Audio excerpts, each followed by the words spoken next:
Hebreus 1, de 1 a 4, e depois Hebreus 2, de 1 a 3. A carta aos Hebreus é chamada de uma exortação. É uma admoestação, uma exortação para crentes que haviam vindo do judaísmo. Eram hebreus, haviam sido criados numa cultura toda do judaísmo. Eles conheciam todo o Antigo Testamento, conheciam a lei, os profetas, esperavam o Salvador, o Messias, que havia de vir. E um dia, quando Jesus lhes foi pregado como este Messias que cumpria as promessas do Antigo Testamento, eles abriram seus corações e receberam a Cristo. Suas vidas foram transformadas. Mas, porque eles começaram a ser perseguidos por causa do Evangelho, por causa do nome de Jesus, alguns deles começaram a pensar em voltar atrás. Ser crente para eles estava sendo alguma coisa extremamente difícil, dolorosa, desafiadora. E eles estavam pensando em desistir de Jesus, desistir do Evangelho, e estavam pensando em voltar ao judaísmo. E o autor da carta aos Hebreus escreve, inspirado pelo Espírito Santo, com esse argumento fundamental: Cristo é superior a Moisés, ao grande legislador do Antigo Testamento, ao grande líder do judaísmo. Cristo é infinitamente superior a Moisés. O sacrifício de Cristo na cruz do Calvário, sua morte, seu sangue derramado, é infinitamente superior aos sacrifícios dos cordeiros, dos carneiros que eram apresentados no Antigo Testamento. Portanto, o cristianismo, o evangelho, é superior ao judaísmo, porque é uma progressão da graça de Deus na vida da humanidade. O argumento então é esse: abandonar a Cristo e voltar à lei é retrocesso. Nós poderíamos dizer, em termos mais modernos, deixar a graça de Deus em Cristo e voltar à vida de legalismo e de religiosidade exterior, formal, é atraso de vida. É isso que a carta aos Hebreus está dizendo. Então, vamos ler o texto, vamos entender alguns dos aspectos desse progresso da vida que é aceitar a Cristo, dessa coisa magnífica que é conhecer o Evangelho, que é ter sido alcançado pela graça de Deus em Cristo Jesus. E eu espero que, se alguém ainda não teve a bênção, o privilégio de experimentar a graça maravilhosa de Deus em Cristo, de entregar o seu coração, a sua vida a Cristo, que esta noite faça isso, dê esse passo, que é o maior progresso que pode experimentar na sua vida. Havendo Deus antigamente falado muitas vezes e de muitas maneiras aos pais pelos profetas, nesses últimos dias a nós nos falou pelo Filho, a quem constituiu o herdeiro de todas as coisas e por quem fez também o mundo, sendo ele o resplendor da sua glória e a expressa imagem do seu ser, e sustentando todas as coisas pela palavra do seu poder, havendo ele mesmo feito a purificação dos pecados, assentou-se à direita da majestade nas alturas, feito tanto mais excelente do que os anjos, quanto herdou mais excelente nome do que eles. Capítulo 2. Por isso convém atentarmos mais diligentemente para as coisas que ouvimos, para que em tempo algum nos desviemos delas. Pois se a palavra falada pelos anjos permaneceu firme, e toda transgressão e desobediência recebeu justa retribuição, como escaparemos nós, se descuidarmos de tão grande salvação, a qual, tendo sido anunciada inicialmente pelo Senhor, foi-nos depois confirmada pelos que a ouviram. Deus abençoe a sua palavra. Vamos orar. Senhor, abençoa agora a ministração da tua palavra bendita, eterna, poderosa nas nossas vidas. E que cada pessoa que a está ouvindo hoje à noite possa ser impactada pela ação do teu Espírito Santo, no sentido de que aqueles que precisam ser salvos sejam salvos hoje pela fé em Jesus, de que aqueles que já são salvos, crentes, lavados no sangue de Jesus, sejam fortalecidos e confirmados na fé, para a tua glória. Faz esta obra na nossa vida e no meio da tua igreja hoje, Senhor. Nós te rogamos humildemente, em nome do Senhor Jesus. Amém. Amém.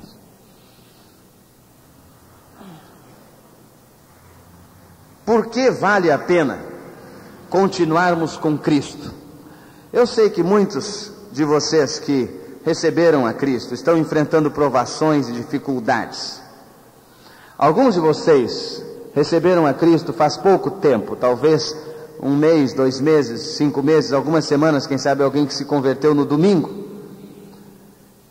E a Bíblia diz que todos os que querem viver piamente em Cristo padecerão perseguições, vão enfrentar dificuldades. O Senhor Jesus nunca nos iludiu. Ele não disse que a vida cristã seria um mar de rosas, seria uma coisa em que tudo seria 1000 maravilhas, tudo daria certo, não é? Ele não fez essa promessa. Pelo contrário, ele disse: no mundo tereis aflições, mas tem de bom ânimo, eu venci o mundo. Então, uma das coisas que nós precisamos estar muito bem compenetrados é que a gente seguir a Cristo não significa que tudo vai ser um mar de rosas e que tudo vai ser 1000 maravilhas. Essa teologia da prosperidade que se prega por aí, que crente não fica doente, que crente sempre tem dinheiro no bolso, que crente não come ovo, que crente só come filé mignon, essa é uma teologia que não tem base nas Sagradas Escrituras. Essa teologia que anda por aí, de que crente sempre tem que estar nas nuvens, as 1000 maravilhas, é uma teologia furada, é uma teologia fracassada. Aliás, eu li recentemente uma reportagem de uma das mais importantes revistas cristãs do mundo, a Christianity Today, que trazia uma manchete bastante interessante e dizia o seguinte: o supercrente Benny Hinn renuncia à teologia da prosperidade. Benny Hinn esteve no Brasil recentemente em alguns congressos, e ele tem sido um dos mais ardorosos pregadores da teologia da prosperidade há mais de 10 anos. Escreveu muitos e muitos livros sobre a teologia da prosperidade. Esteve no Brasil e ele então soprava em cima do auditório e as pessoas caíam. Ele dizia que era baixo o poder do Espírito Santo. Alguns estão chamando isso de faneiroses, ou manifestação do Espírito Santo. E então ele pegava o paletó, tirava o paletó e fazia assim nas pessoas, e muita gente caía com aquele seu gesto. Pois bem, esta reportagem diz que Benny Hinn foi advertido em nome de Jesus e no amor de Jesus, mas com firmeza e com a palavra de Deus aberta, pelos mesmos pastores e obreiros lá nos Estados Unidos, que advertiram outros obreiros que estavam pregando teologias deterioradas. Aqueles não haviam ouvido e haviam fracassado por causa disso. Graças a Deus, pelo menos um deles já parece que se arrependeu e está sendo restaurado. Mas ele foi advertido, Benny Hinn, e ele reconheceu o seu erro e confessou publicamente. Chegou diante da sua igreja de 7.000 membros e disse: eu tenho pregado uma teologia que não tem base na Bíblia.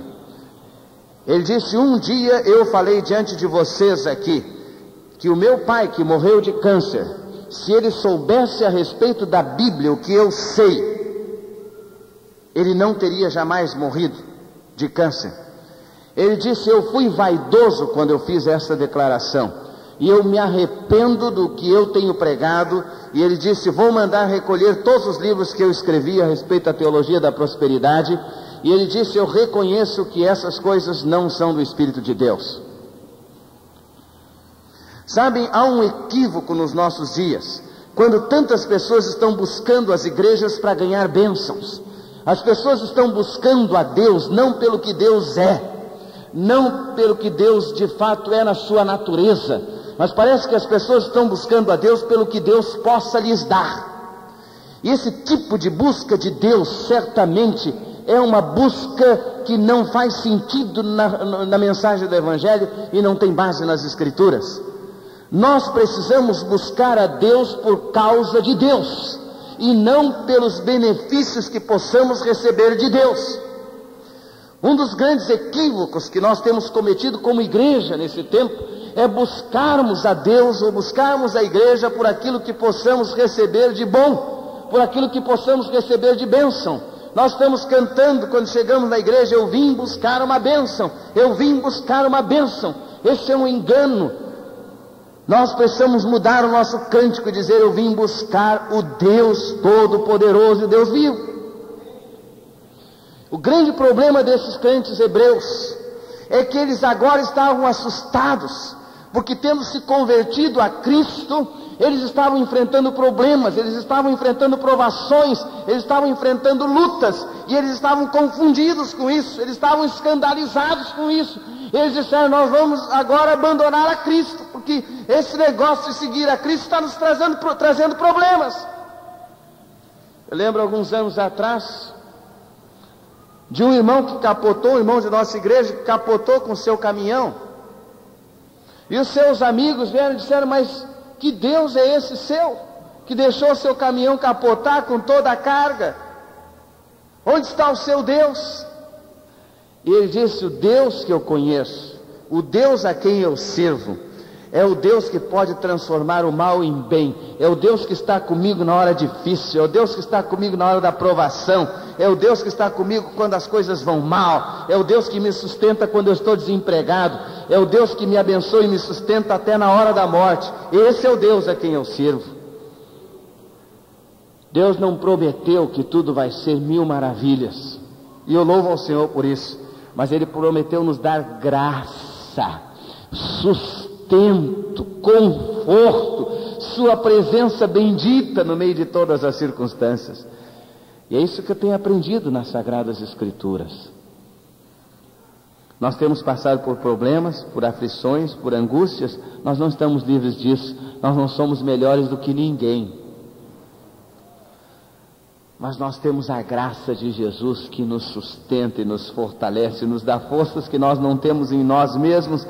E quando nós enfrentamos aqueles problemas que parece que nós não vamos suportar, parece que a gente não vai aguentar, que a gente já está pelas pontas, então o Senhor vem com a sua graça e diz: a minha graça te basta, porque o meu poder se aperfeiçoa na fraqueza. E Paulo então vai dizer: de boa vontade eu me gloriarei nas minhas fraquezas, para que sobre mim repouse o poder de Cristo, porque quando eu estou fraco, então é que eu sou forte.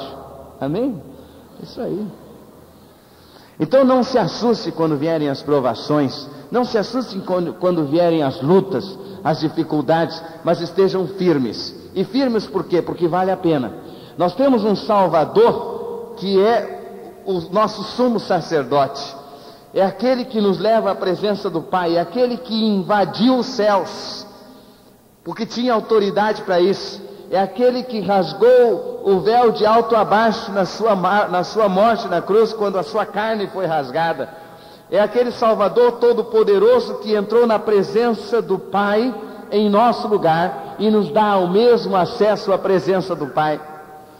E é isso que o autor da carta aos Hebreus apresenta. É interessante que a carta aos Hebreus é o livro de Levítico do Novo Testamento. Se você quiser entender melhor a carta aos Hebreus, leia o livro de Levítico no Antigo Testamento, o terceiro livro da Bíblia, escrito por Moisés. O livro de Levítico no Antigo Testamento era o manual dos levitas, e por isso se chama Levítico. Era o manual dos levitas, e os levitas eram aqueles serviçais do templo, ministros do templo, que faziam o trabalho de sacerdócio, que imolavam os cordeiros lá no templo para o sacrifício. Esse era o ministério deles, tanto no tabernáculo transitório do deserto, quanto no templo mais tarde em Jerusalém. Pois bem, a carta aos Hebreus é o livro de Levítico do Novo Testamento. E quem é agora o sacerdote? É Jesus. Quem é agora o Cordeiro? É Jesus. Quem é que apresenta o sacrifício, um único sacrifício que resolve tudo? É Jesus. A carta aos Hebreus vai dizer que no Antigo Testamento, quando os sacrifícios precisavam ser apresentados repetidamente, isso era só para lembrar que aqueles sacrifícios não podiam resolver o nosso maior problema, o problema do pecado. Mas Jesus veio e apresentou um único sacrifício que resolve o problema do pecado, e por isso o sacrifício de Cristo não precisa ser repetido. Não, nós não repetimos o sacrifício de Cristo quando celebramos a ceia do Senhor. Não. Quando celebramos o pão e vinho, nós relembramos o sacrifício de Cristo, mas nós não repetimos o sacrifício de Cristo. Alguém diz que a celebração de um certo rito religioso é a repetição do sacrifício da cruz. Pois não pode ser. O sacrifício de Cristo na cruz é absolutamente irrepetível. Não pode ser reeditado, é único na história. Já estava no coração de Deus antes da fundação do mundo. Agora, vale a pena servir a Jesus, andar com Jesus, ser de Jesus, ser lavado no sangue de Jesus. Primeiro, pela excelência da sua glória. Jesus é superior aos sacerdotes do Antigo Testamento. Jesus é superior a Moisés. E a Bíblia diz, no capítulo 1, vejam lá: havendo Deus antigamente falado muitas vezes e de muitas maneiras aos pais pelos profetas, nesses últimos dias a nós falou pelo Filho, Jesus. Ele é superior, a palavra dele é a última palavra, a palavra dele é a palavra de autoridade, a quem constituiu herdeiro de todas as coisas. Jesus é o herdeiro de todas as coisas, e por quem também fez o mundo. Então, em Cristo converge todo o significado de todas as coisas. Nada pode ser entendido fora de Cristo, porque Deus fez o mundo por Jesus. Deus fez o mundo para Jesus, e tudo no mundo só encontra sentido quando se relaciona com Cristo. Se você tenta tirar Cristo da sua vida perde sentido. Se você tenta entender a natureza sem Cristo, a natureza perde sentido. E é por isso que o mundo está chamando aí a natureza de mãe natureza. Mas na realidade a natureza foi criada para Cristo, para glorificar a Cristo, para convergir para Cristo. E a Bíblia diz que no final dos tempos, tudo vai ser colocado nas mãos de Jesus. Tudo tem sentido nele. Diz mais: sendo ele o resplendor da sua glória e a expressa imagem do seu ser. Isso fala da glória de Jesus. Meus irmãos, eu creio que um dos motivos por que às vezes nós enfraquecemos na fé, às vezes nós desanimamos na nossa disposição de seguir a Cristo, é porque nós não estamos contemplando a glória e a majestade de Jesus.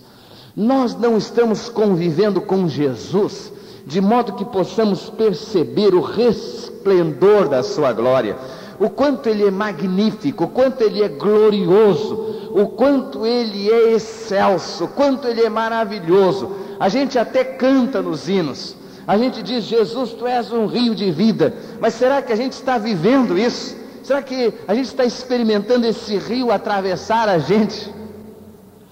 Será que a gente está deixando esse rio fluir no meio da gente, atravessar a gente e ir curando, restaurando, limpando, lavando, rio abaixo, enquanto atravessa a mente da gente, o coração da gente, o corpo da gente, a vida da gente, ele ir fazendo toda essa obra maravilhosa? Você conhece a Cristo? Ou conhece apenas uma caricatura de Cristo? Que Cristo é o que você adora? É o Cristo morto, pendurado numa parede, num crucifixo? É o Cristo que você carrega num pescoço?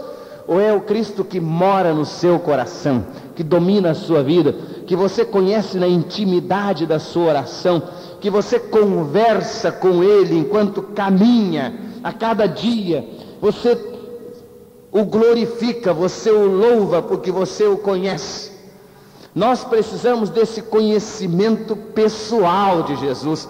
É por isso que o Evangelho implica numa experiência pessoal do ser humano.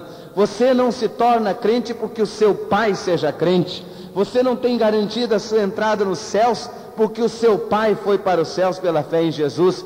Alguém já disse que filho de crente não é crentinho. Filho de peixe é peixinho, mas filho de crente não é crentinho. Nós não nos tornamos crentes por DNA. Nós não nos tornamos crentes por uma questão genética. Nós nos tornamos crentes por uma experiência pessoal com o Senhor Jesus. Nós nos tornamos crentes porque nós o experimentamos na nossa vida. E vocês se lembram daquela mulher samaritana lá no Evangelho segundo João, capítulo 4? E ela foi lá conversar com Jesus. Jesus disse: mulher, dá-me de beber. E ela disse: como pedes tu de beber a mim, que sou mulher samaritana, sendo tu judeu? E ele disse: se tu conheceras aquele que fala contigo e te pede de beber, tu lhe pedirias, ele te daria a água da vida e nunca mais tu terias sede. E ela disse: ó Senhor, dá-me dessa água. E então o Senhor disse: vai, chama o teu marido e vem cá. E ela disse: eu não tenho marido. E ele disse: tu não tens marido, tu tiveste 5 maridos, e o que agora tens não é teu marido. E quando ela viu que Jesus conhecia toda a sua vida, ela disse: Senhor, vejo que és profeta. E ela tenta desviar o assunto, porque ninguém gosta que a sua vida seja agora tratada. Você já viu que quando Deus começa a tratar da sua vida, quando Deus começa a mexer em certas coisas, lá no fundo, que começa a doer, a sua tendência é fugir e sair correndo? Quanta gente que chega na hora do apelo se levanta e sai correndo. Quanta gente chega na hora da oração, se levanta e sai correndo. Quanta gente que não vem à igreja porque tem medo de ser confrontada com a verdade, tem medo de ser confrontada com a palavra de Deus, tem medo da ação do Espírito Santo na sua vida. Tinha um homem que dizia assim: eu não quero esse livro que os crentes andam distribuindo aí, essa Bíblia, porque todos os meus amigos que aceitaram essa tal dessa Bíblia estão se convertendo, estão virando crente. Eu tenho ódio de crente, eu não quero ser crente nunca na minha vida, eu não quero esse livro. Sabe qual é o problema? É medo de conhecer a verdade. Porque quando Deus começa a atuar aqui dentro da gente, nessa experiência pessoal, a transformar, a curar, a libertar, então a coisa dói. Dói porque Deus precisa transformar. E aquela mulher então disse: vejo que és profeta. Ela começou a desviar o assunto. Nossos pais adoraram neste monte, mas vocês dizem que é em Jerusalém que se deve adorar. E o Senhor Jesus diz: olha, mulher, a hora vem que nem neste monte, nem em Jerusalém adorareis o Pai. O Pai procura aqueles que o adorem em espírito e em verdade, porque Deus é espírito. Importa que os que o adorem em espírito e em verdade. Estes são os adoradores que o Pai procura. E essa mulher disse: eu sei, o Messias vai vir. Quando ele vier, ele vai nos ensinar todas essas coisas. E Jesus diz: eu sou, eu que falo contigo. Eu sou, eu que falo contigo. E essa mulher agora deixou o seu cântaro, ela seguiu a Jesus, ela resolveu seguir a Jesus, ela abandonou o seu cântaro, que era a coisa mais preciosa que ela possuía, porque com o cântaro ela tirava a água da fonte, daquele poço de Jacó, ali em Siquém. E ela resolveu seguir a Jesus, a sua vida foi transformada. Ela foi lá na cidade, lá em Sicar, e ela contou para todo mundo o que havia acontecido na sua vida. E ela disse: olha, eu achei o Messias, eu encontrei o Salvador. E eles então vieram atrás dela, e quando chegaram, Jesus falou para eles, e eles então disseram: olha, mulher, já não é pelo teu dito que nós cremos, mas nós mesmos temos visto e temos ouvido, e nós mesmos o temos reconhecido como Salvador, o Filho de Deus. Já não é pelo teu dito que nós cremos, nós mesmos temos experimentado. Você já tem tido essa experiência com Jesus? Já tem conhecido a Jesus na sua glória? O apóstolo João diz no primeiro capítulo do seu evangelho que o verbo se fez carne, lá no verso 14, o verbo se fez carne e habitou entre nós, cheio de graça e de verdade. Não é? E vimos a glória como a glória do unigênito do Pai. Eu creio que essa deva ser a nossa oração. Ó Jesus, eu quero te conhecer, Eu quero te conhecer na mais profunda intimidade do meu coração. Eu quero te conhecer, Senhor, na tua glória e na tua majestade. Eu quero te conhecer profundamente. Eu quero te conhecer pessoalmente. Eu quero te conhecer por uma experiência pessoal. Você já conhece a Jesus assim? O verso de número 4 diz: feito tanto mais excelente do que os anjos, quanto mais excelente nome herdou do que eles. E essa expressão mais excelente é de fato uma expressão magnífica a respeito de Jesus. Não há pregador nesse mundo, por mais eloquente que ele seja, que consiga traduzir tudo que Jesus é na sua glória e na sua majestade.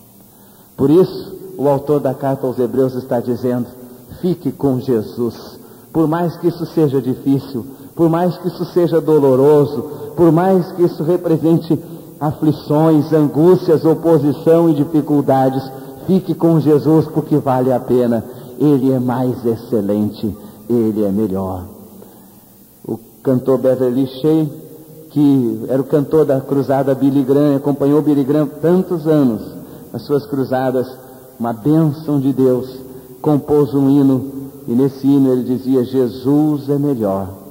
Jesus é melhor que ouro e bens. Jesus é melhor do que tudo que tens, melhor muito mais do que milhões. Jesus é melhor. Pode ser um rei com poder nas mãos, mas do mau escravo sim. 1000 vezes prefiro o meu Jesus e segui-lo até o fim. Estão vendo a Madonna, que chegou ao Brasil, e ela parece que vai cantar, não sei se é hoje ou amanhã, lá em São Paulo, não é? Mas você sabe que a Madonna tem uma pessoa 24 horas junto dela, 24 horas por dia junto dela, porque apesar de ser, como dizem as reportagens nos jornais, nas revistas dessa semana, a mega star da música pop mais bem paga do mundo, milhões e milhões de dólares, milhões e milhões de discos vendidos, mas é uma mulher que não tem alegria, não tem felicidade, e ela está sempre pensando em morrer, e ela está sempre tomando aqueles barbitúricos para que possa vencer a sua crise íntima, a sua crise existencial. E 24 horas por dia há uma pessoa junto dela. É uma pessoa extremamente oprimida, extremamente perturbada. Nós precisamos orar por ela, para que Deus a liberte, irmãos. Eu creio na libertação dessa moça. Eu creio. Nós precisamos orar a Deus, para que a juventude do nosso país não seja tomada por esta síndrome tão terrível, não é? Para que Deus liberte a juventude do nosso país. Estava vendo ontem os jovens na televisão, nos jornais, nas revistas, fazendo aquele fiasco todo para verem a Madonna aparecer na janela do hotel, não é? Como se a Madonna pudesse preencher o vazio do seu coração, mas não pode. Só Jesus, só Jesus. O mundo está precisando desesperadamente de Jesus. E sem Jesus a vida não tem nenhum sentido, não é? Graças a Deus por Jesus. Mas eu queria lembrar dessa maravilha que Jesus é, como um sumo sacerdote. Ele é o intercessor, o grande, maravilhoso, incomparável intercessor. E a Bíblia diz que ele intercede por nós. Diz no versículo 3 do primeiro capítulo: ele, havendo ele mesmo feito a purificação dos pecados, assentou-se à direita da majestade nas alturas. Graças a Deus por esse intercessor. Lá no capítulo 4, nos versículos 14 a 16, vai dizer que ele penetrou os céus. E agora nós podemos entrar na presença de Deus por causa de Jesus. Ele penetrou os céus. No capítulo 7 e no versículo 25, a Bíblia diz: portanto pode também salvar perfeitamente os que por ele chegam a Deus, porquanto vive sempre para interceder por eles. Ele é o nosso intercessor. Que glória eu saber que eu aqui na terra, no meio das minhas fraquezas, das minhas lutas, das minhas batalhas, eu tenho um Salvador que intercede por mim lá nos céus. Amém, irmãos? Você tem esse Salvador que intercede por você lá nos céus, diante de Deus. Por que nós não confiamos em nenhum outro intercessor? Porque a Bíblia diz que Há um nome só que foi dado entre os homens pelo qual devamos ser salvos, só Jesus. O apóstolo Paulo, escrevendo a Timóteo, diz: há um só Deus e um só mediador entre Deus e os homens. E o apóstolo Paulo, escrevendo aos Romanos, diz que ninguém pode intentar acusação contra nós, porque foi Jesus quem morreu e ressuscitou, e também está à direita de Deus e intercede por nós. Ele está intercedendo por nós. Só Jesus tem todas as credenciais para ser o nosso intercessor. Então, nós não confiamos nos santos. Muita gente ontem, dia 2 de novembro, dia chamado de finados, foi aos cemitérios. E os túmulos mais visitados são os túmulos de algumas pessoas, que as pessoas acreditam que façam milagres. E muita gente faz orações na beira do túmulo dessas pessoas. E pede milagres, pede curas, pede prosperidade financeira, pede tantas coisas.